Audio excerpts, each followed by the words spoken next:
22 अप्रैल 2025 का दिन हाँ। पहलगाम में हुआ वो कायराना हमला। कौन भूल सकता है उसे, जब 25 सैलानी और एक स्थानीय गाइड, मतलब कुल 26 बेगुनाह जिंदगियां एक पल में छीन ली गई। एक ऐसा जख्म था वो जिसने पूरे देश को सच में झकझोर कर रख दिया था। आज हम उसी दर्दनाक घटना के बाद जो हुआ, यानी ऑपरेशन महादेव, उसी की गहराई में उतर रहे हैं। भारतीय सुरक्षा बलों की वो तेज और बिल्कुल सधी हुई कार्रवाई जिसने पहलगाम हमले के गुनाहगारों को उनके अंजाम तक पहुंचाया। हमारी ये पड़ताल the Economic Times, Hindustan Times, India Times, Mint के लेखों और हाँ, विकिपीडिया में दी गई जानकारी पर आधारित है। मकसद ये है कि इन स्रोतों से समझें कि ऑपरेशन आखिर कैसे हुआ, इसमें इंटेलिजेंस का क्या रोल था और इसका असल महत्व क्या रहा। तो बात शुरू कहाँ से हुई? मतलब कैसे सुरक्षा एजेंसियों को इन आतंकियों का कोई सुराग मिला? हाँ, देखिए, पता ये चला है कि 26 जुलाई को हरवान इलाके में एक ख्वावे सैटेलाइट फोन पर एक कॉल हुई थी। वो थोड़ी असामान्य कॉल थी और उसी ने खुफिया एजेंसियों के कान खड़े कर दिए। अच्छा, लगता है वहीं से ऑपरेशन महादेव की आप कह सकती हैं कि बिसात बिछनी शुरू हुई। तो मतलब सिग्नल इंटेलिजेंस, जिसे साइगेंट कहते हैं, उसका बड़ा रोल रहा। हाँ बिल्कुल।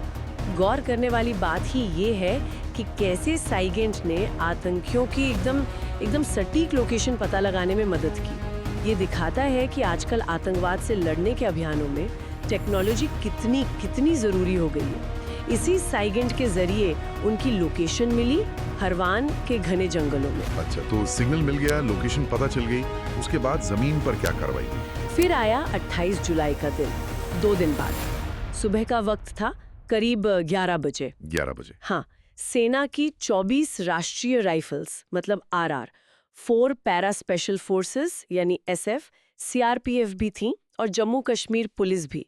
इन सबकी एक मिलीजुली टीम ने दचीगाम के नजदीक हरवान के जंगलों को चारों तरफ से घेर लिया। और फिर जाहिर है मुठभेड़ शुरू हुई होगी। बिल्कुल, एक छोटी लेकिन हाँ बहुत जबरदस्त मुठभेड़ हुई और नतीजा ये रहा कि 3 आतंकवादी मारे गए। 3 आतंकवादी? हाँ, इनमें लश्कर तैयबा यानी LAT का कमांडर सुलेमान शाह, जिसका दूसरा नाम हाशिम मूसा बताया गया, वो भी शामिल था।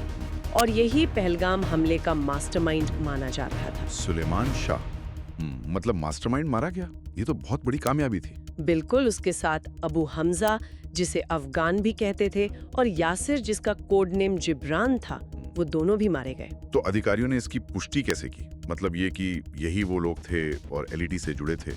हाँ, देखिए, श्रीनगर के जो SSP हैं, GV संदीप चक्रवर्ती, उन्होंने बाकायदा पुष्टि की। हाँ। उन्होंने बताया कि ये तीनों मारे गए आतंकवादी पाकिस्तानी नागरिक थे और इनका ताल्लुक लश्कर तैयबा से था।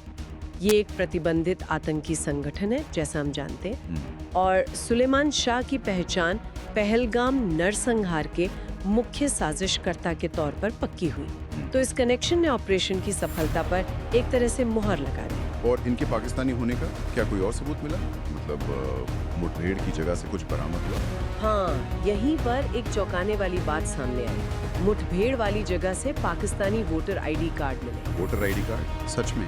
हाँ, और साथ ही उर्दू लिपि वाले चॉकलेट भी बरामद हुए। अच्छा। इसके अलावा कुछ मुखबिर जो हिरासत में लिए गए थे, उन्होंने भी इनके सीमा पार कनेक्शन की पुष्टि की। पाकिस्तानी वोटर ID कार्ड, ये तो बहुत सीधा सबूत है। बिल्कुल, ये बरामदगी बहुत अहम है क्योंकि ये सीधे तौर पर, मतलब बिना किसी शक के, सीमा पार से आतंकवाद को शह मिलने वाले दावन को वजन देती है।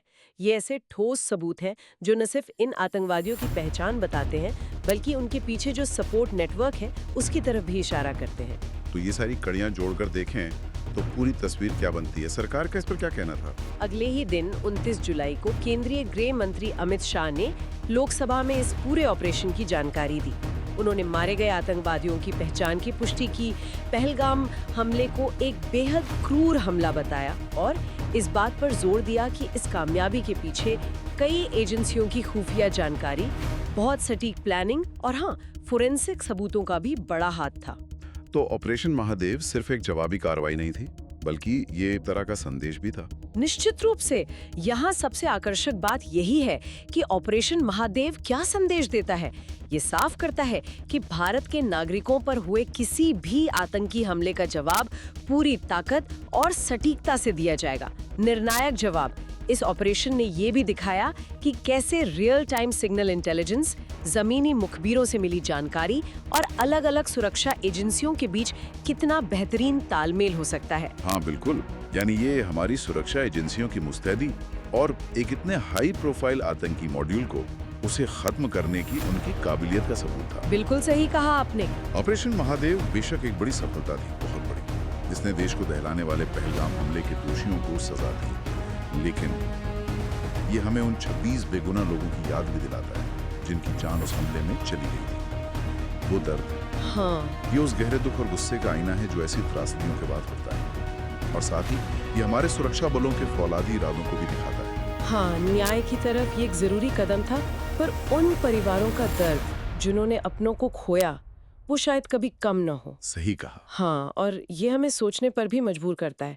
देखिए, ऑपरेशन महादेव जैसी कार्रवाइयाँ सुरक्षा के लिए जरूरी हैं, इसमें कोई शक नहीं। पर क्या सिर्फ ऐसी कार्रवाइयाँ ही स्थायी शांति ला सकती हैं? ये सवाल बना रहता है कि लंबे समय के समाधान के लिए और किन कोशिशों की, किन रणनीतियों की जरूरत है। ये वाकई एक अहम सवाल है जिस पर सोचने की जरूरत। इस तरह की और अपडेट्स के लिए बेल आइकन दबाएं और हमारे चैनल ब्रीफ बज़ नाउ को सब्सक्राइब करें।